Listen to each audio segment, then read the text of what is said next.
সকাল থেকে সময় না হওয়াতে এখন প্রায় বাজে 8:45 আর এখন থেকে আমি ভিডিওটা করলাম স্টার্টিং। তো হ্যালো এভরিওয়ান, কেমন আছো তোমরা? সবাই নিশ্চয়ই ভালো আছো। Welcome back to my channel প্রাপ্তিস blog. সবাই কেমন আছো? নিশ্চয়ই ভালো আছো। আমি আছি, সব রকমই আছি, ভালো মন্দ মোটামুটি সমস্ত কিছুই আছি। কেন বলো তো, চারিদিকে এখন চিন্তা ভাবনা সমস্ত কিছু মাথার মধ্যে আছে। এই রান্না বান্না, আবার মেয়ের শরীরটা ঠিক নেই। এখন ঠিক নেই বলতে আজকে ঠিক আছে, কালকে শরীরটা খারাপ ছিল, তো আজকে ঠিক আছে। তো ভাবলাম চলো, সারাদিন তো পাইনি টাইমে একদম, আর মন মেজাজ ভালো ছিল না, যেহেতু মেয়ের শরীরটা খারাপ ছিল সেই জন্য ভিডিও করতে পারিনি। আর এখন বসেছি রান্না করতে, যেহেতু আলুর দম হবে তাই আলুগুলোকে একটা কষিয়ে নিচ্ছি, দেন তারপর রুটিগুলো করবো। রুটি আলুর দম, আর মেয়ের জন্য আলু ভেজে নিয়েছি। ওকে ফ্রেঞ্চ করে দিয়েছিলাম, তো ও তো মানে মা বললো কলা খেয়েছে, তো এখন খাওয়ার দরকার নেই, রাতের ভাতের সঙ্গে আলু ভাজার মতো মাখিয়ে দেবে, খেয়ে নেবে। তো তাই করলাম। আর এই যে আমার আটা মাখা প্রায় হয়ে যাচ্ছে, মানে 80% হয়েছে, এখন 20% করতে হবে আর কি, মেখে মেখে মেখে মেখে। তো আজকে ছিল ক্লাস, আর বললামই তো মেয়ের শরীর খারাপের জন্য আমি ভিডিওটা সকাল থেকে অন করতে পারিনি। তো ভাবলাম চলো, যতটুকু কাজ করি না করি, যতটুকু কী করছি না করছি তোমাদের সাথে শেয়ার করি। আর একটা মেম্বার মানে আমার বেড়েছে, তো মেম্বারটাকে তোমাদেরকে দেখাবো। হ্যাঁ, তোমরা যদিও দেখেছো জানো, তো তোমাদেরকে দেখাবো। চলো ফার্স্ট রান্না বান্না করে নিই, রান্না করার পর যাবো রুমে, তখন তোমাদেরকে দেখাবো। রুমের মধ্যে ওর ঠিক আছে, রুমের মধ্যেই আছে আমার মেম্বারটা, তো দেখাবো তোমাদের। হ্যাঁ চলো, এখন আমি রান্নাটা করে নিই। এই যে ভালো করে তেল দিয়ে আগে নেড়ে নিয়েছিলাম, কষে নিয়েছিলাম একটু, যেহেতু বাবুর জন্য ফ্রেঞ্চ ফ্রাইস দিয়েছিলাম সেই জন্য তেলটা ছিল। তো ভালো, চলো আর একটু করে নিই, তারপর মশলা দিয়ে এই যে কষিয়ে নিচ্ছি। জানি না বর্দা আছে, আমাদের বর্দা আছে, সে কী বলবে, কারণ এত রিচ খাই না তো। আর সবার তো সবাই সমান নয়, সবাই আর কি সবটা খায় না। তো যাই হোক, এখন সিদ্ধ করি, অনেকক্ষণ ধরেই কষানো হলো, এখন সিদ্ধ করব।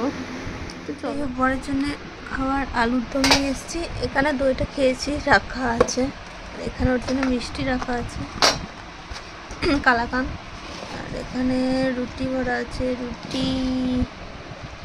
তো যাই হোক, তোমাদের যে সুন্দরীকে দেখাবো বলেছিলাম, সেই সুন্দরী আমার সামনেই আছে, তোমাদেরকে দেখায়। সুন্দরী, হ্যাঁ সুন্দরী, মানে আমার যে কী যেন নতুন নিউ মেম্বার, সেটাকে তোমাদেরকে দেখাবো। এই দেখো, ঠিক বলেছি না? সুন্দরী তো,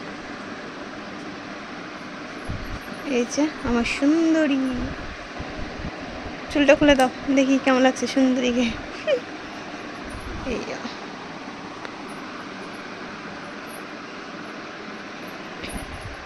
ওর হেয়ার কাটিং করছিলাম, মানে জাস্ট একটু মতো চুলগুলোকে হেয়ার কাটিং করেছি। ও তো স্ট্রেট করাই আছে, বাবা সুন্দরী বলে কথা, ও চুল একদমই স্ট্রেট। তো একটু মতো হেয়ার কাটিং করেছি, চুল আজরালে বোঝা যাবে, কারণ কেমনই ছোটো বড়ো হয়েছিল। তারপর ওকে ফেসিয়াল স্টেপগুলো দেবো, ফেসিয়াল দেবো, তারপরে ম্যাসাজগুলো দেবো, মাসাজ যা বলবে। দেখতেই পাচ্ছ কেমন হয়েছে বলবে ডামিটা।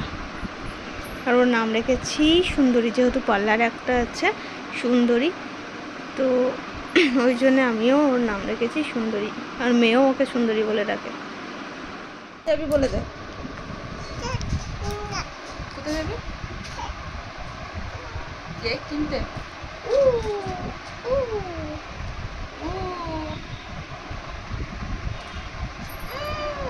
মারছে, দেখো সবাই, দেখো মারছে আমাকে, সবাই দেখো মারছে, দেখছো? ভালো করে চশমাটা পরো, বাহ দারুণ লাগছে। হ্যাঁ তাড়াতাড়ি যাও, কোথায় যাবো তাড়াতাড়ি? দেখি দেখি।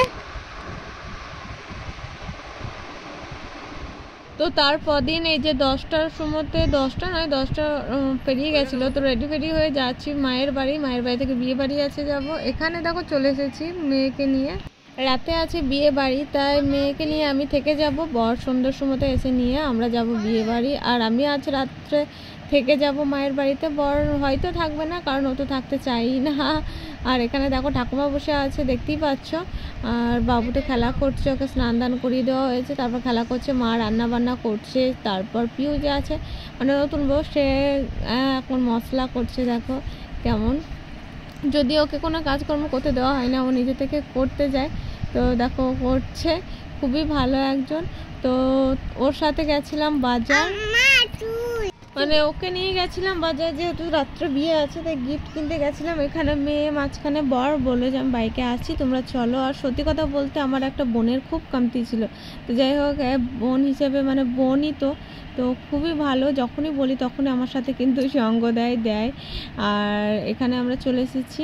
তারপর বাড়ি যাচ্ছি টোটো ধরে, কারণ বর বললো যে চলো তুমি রেডি হও, তারপর আমি আসছি। আর ও কিছু কেনাকাটা ছিল, সেটা কিনতে গেছিলো।